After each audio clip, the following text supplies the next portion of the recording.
Lesson 5. Conditions.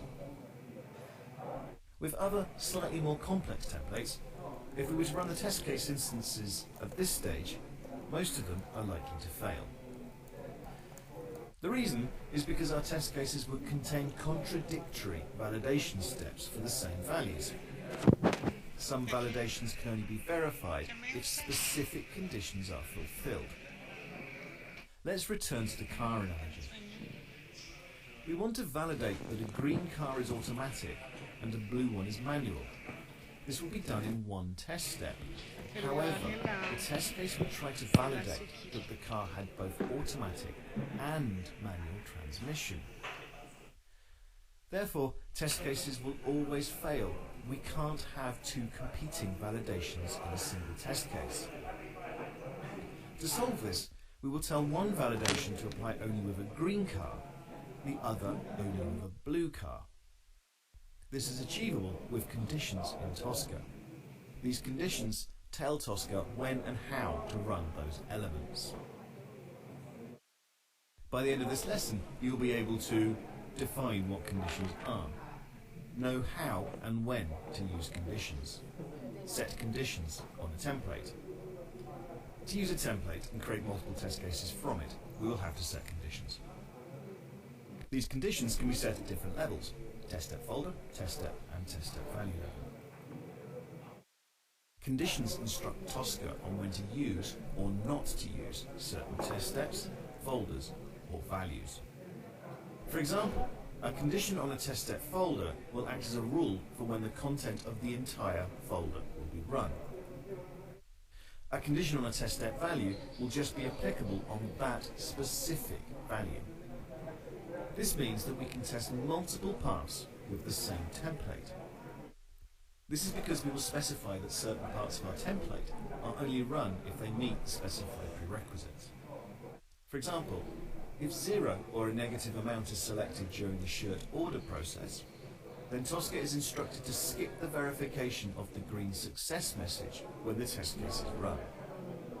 Alternatively, if a positive whole number is selected, Tosca will be instructed to skip the red message verification. Conditions avoid template repetition. This is because using appropriately set conditions means only one template is needed. This avoids the use of different templates where elements will need to be changed manually. The result is easier maintenance as everything is centralized and there is only one place to apply changes manually. These changes will then be applied to the test cases automatically as seen in the previous lesson. What we want, for example, is that if the shirts are added successfully, Tosca will navigate to the shopping cart, empty it, log out, and then close the browser. If the shirts cannot be added, Tosca will just log out and then close the browser. In this template, we will set a condition on the test step folder level. The navigate to shopping cart and delete test step folder will need a condition, so that it is only executed if the product is added. The first step when adding conditions is to make sure the condition column is visible. We do this using the column chooser. To set the condition, we drag and drop the instance of the verification attribute for the positive value from the test sheet onto the corresponding template cell. It's best practice to always drag and drop conditions from the test sheet onto the template, as this reduces the chance of human errors. When an instance is dragged and dropped in the condition column, the logical statement will show equals equals by default. It is possible to combine conditions so that multiple conditions are used for a single test step using logical statements. The statement AND indicates that all conditions must be met in order for Tosca to use this step in the automation. The statement OR indicates that only one of the conditions must be met for Tosca to use this test step in the automation. By default, Tosca will set the logical statement to OR if more than one condition is added. You should limit the use of OR conditions, as they can become overcomplex, with several layers of OR statements piled up. When the operator equals equals is used, the element must be equal to a property for Tosca to use this test step in the automation. For example, an instance must be valid for Tosca to automate a specific test step. The operator !equals can be used to simplify the conditions that are set. This operator means not equal to, or everything except.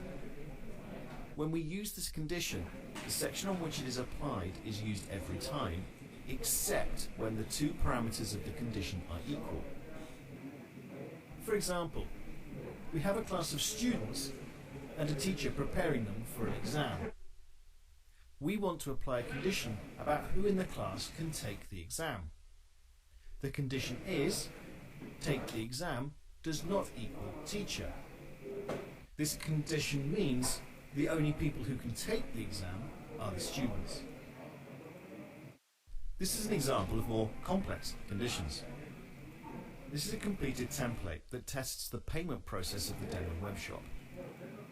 To test all of the credit cards, we use workflow.paymentmethod.creditcard does not equal no credit card used as a condition. The double negative means that as long as a credit card is used, the test step can run. This prevents the overuse of the condition OR. Instead of using OR for each credit card, we use the not equal to operator. This makes the conditions more business readable. In this next example, your selected payment method is cash or check. Given this, you will have to pay some extra fee. The condition verifies that when you use one of those payment methods, the correct math function is run to verify the correct fee amount. These examples were covering what are the most used conditions. In our online manual, you can find a list of more case-specific ones. Finally, the template is fully complete. As seen in the previous lesson, there are two steps to take after modifications to a template are done. The first is to use the check template function to find possible errors. The second is to reinstantiate the template. After this instantiation is completed, we will have our set of perfectly working test cases ready to be used for testing.